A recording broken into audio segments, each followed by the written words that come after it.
மாண்புமிகு முதலமைச்சர் அவர்கள்.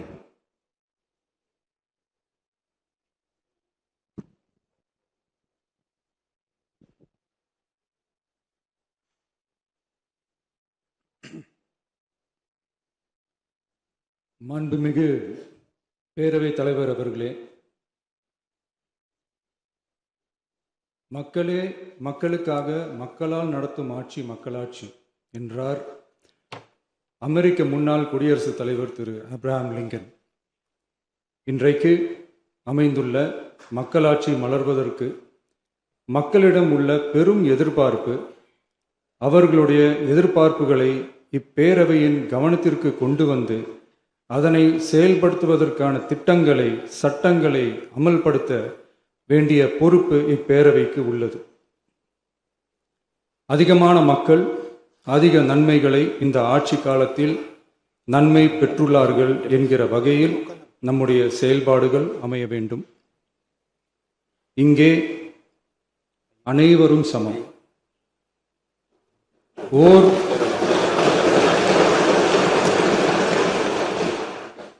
ஓர் உறுப்பினரை கொண்ட கட்சிகள் இங்கே இடம் பெற்றிருந்தாலும் அவர்களுடைய கருத்துகளுக்கும் அதிக எண்ணிக்கை பெற்ற தமிழக வெற்றி கழக உறுப்பினர்கள் தெரிவிக்கும் கருத்துகளுக்கும் சமமாகவே மதிப்பளிக்கப்பட்டு நல்லவை ஏற்கப்பட்டு அல்லவை நிராகரிக்கப்பட்டு ஜனநாயகத்தின் இதயமாகவும் மூளையாகவும் இப்பேரவை செயல்பட வேண்டும். அதற்குரிய வகையில் பெருமை வாய்ந்த வரலாற்று சிறப்பு கொண்ட இப்பேரவையை நடத்தி செல்லும் பண்பை பெற்றுள்ளவரையே தமிழக வெற்றி கழகம் முன்மொழிந்து தாங்கள் இன்றைக்கு இந்த ஆசனத்தில் அமர்ந்துள்ளீர்கள். மாண்புமிகு பேரவைத் தலைவர் அவர்களே, தாங்கள் பேரவைத் தலைவராக ஒருமனதாக தேர்ந்தெடுக்கப்பட்டுள்ளீர்கள். தங்களை இந்த ஆசனத்தில் மாண்புமிகு பேரவை முன்னவரும் எதிர்க்கட்சி தலைவரும் தங்களுடைய கரங்களை பிடித்து அழைத்து சென்று அமர வைத்தார்கள். இந்த சம்பிரதாயம் எப்படி வந்தது என்று சொன்னால் சுவாரஸ்யமாக இருக்கும். பெரிய வரலாறு சம்பவத்தில் உள்ளது. இங்கிலாந்து நாட்டில் உள்ள பாராளுமன்ற நடைமுறைகளை போன்றதே நம்முடைய பாராளுமன்ற நடைமுறைகளும். மன்னராட்சி இருந்த காலத்திலேயே அங்க பாராளுமன்றம் இயங்கியுள்ளது. அக்காலத்தில் அனைத்து அதிகாரங்களையும் பெற்ற மன்னரும் இருந்தார், பாராளுமன்றமும் இயங்கியது. அங்கே மன்னர் ஒரு பணியை செய்ய வேண்டும் என்று விரும்புவார், பாராளுமன்றம் அவருடைய விருப்பத்தை பெரும்பாலும் நிராகரிக்கும். மன்னர் விரும்பிய காரியத்தை பாராளுமன்றம் நிராகரித்து விட்டது என்கிற செய்தியை மன்னருக்கு சொல்ல வேண்டியவர் பாராளுமன்ற தலைவர், ஸ்பீக்கர் என்பார்கள்.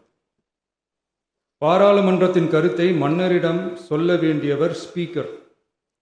அதற்கு துணிவு வேண்டும். சில பணிகளை செய்வதற்குத்தான் பாராளுமன்றத்தின் அனுமதி வேண்டுமே தவிர அந்த ராஜ்யத்தில் உள்ள எந்த பிரஜைக்கும் மரண தண்டனை விதிக்கும் அதிகாரம் மன்னருக்கு உண்டு. தான் விரும்பியதை பாராளுமன்றம் நிராகரித்து விட்டது என்று சொல்லும் ஸ்பீக்கருக்கு மரண தண்டனை விதிக்கும்படி ஆணையிடுவார். தலையை வெட்டி விடுங்கள் என்று ஆணையிடுவார்கள். இது பலமுறை நடந்ததால் யாருமே இந்த ஸ்பீக்கர் பதவிக்கு வர விரும்ப மாட்டார்கள். எனவே புதிதாக பாராளுமன்றம் அமையும் போது ஸ்பீக்கர் பதவிக்கு ஒருவர் அறிவிக்கப்பட்டவுடன் அவர் உடனே தலை தப்பித்தால் போதும் என்று ஓட்டம் பிடிப்பார்.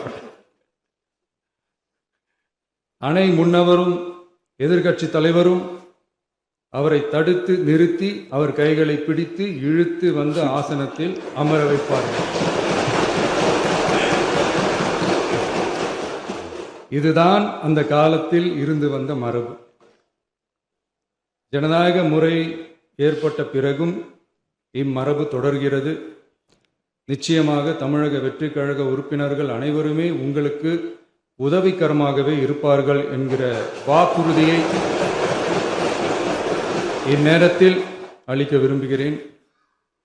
பேரவையின் மாண்பையும் கண்ணியத்தையும் பேரவை உறுப்பினர்களின் கண்ணியத்தையும் காக்க வேண்டிய பொறுப்பை உங்களிடத்தில் ஒப்படைத்திருக்கிறார்கள். தற்காலிக பேரவைத் தலைவர் பொறுப்பில் மிக சிறப்பாக பணியாற்றிய நம்முடைய உறுப்பினர் திரு மூவி கருப்பையா அவர்களை சந்திக்க நேற்றுக்கு சென்றிருந்தேன். அங்கே முந்தைய பேரவைத் தலைவர்கள் படங்களை கண்ணுற்ற போது, அவர்களை பற்றி அறிந்த போது உண்மையிலே எனக்கு பெருமிதம் தந்தது.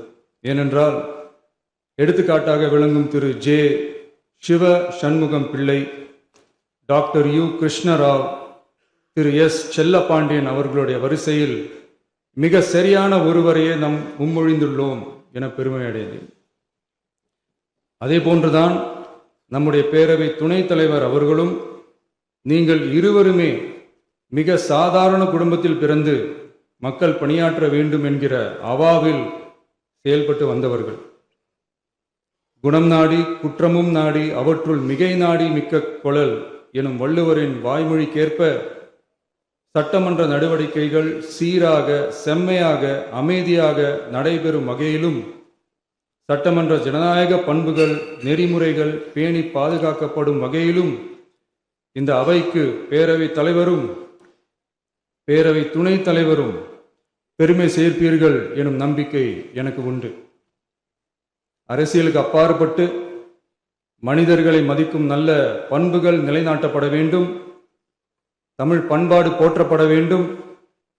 அவையின் மரபும் மாட்சிமையும் மதிப்பும் காக்கப்பட வேண்டும் என்ற நல்லெண்ணத்தின் அடிப்படையில் அந்த பதவி ஏற்றுள்ள தங்கள் இருவராலும் காப்பாற்றப்படும் என்னும் நம்பிக்கையை மீண்டும் தெரிவித்து என் உரையை நிறைவு செய்கிறேன். நன்றி, வணக்கம்.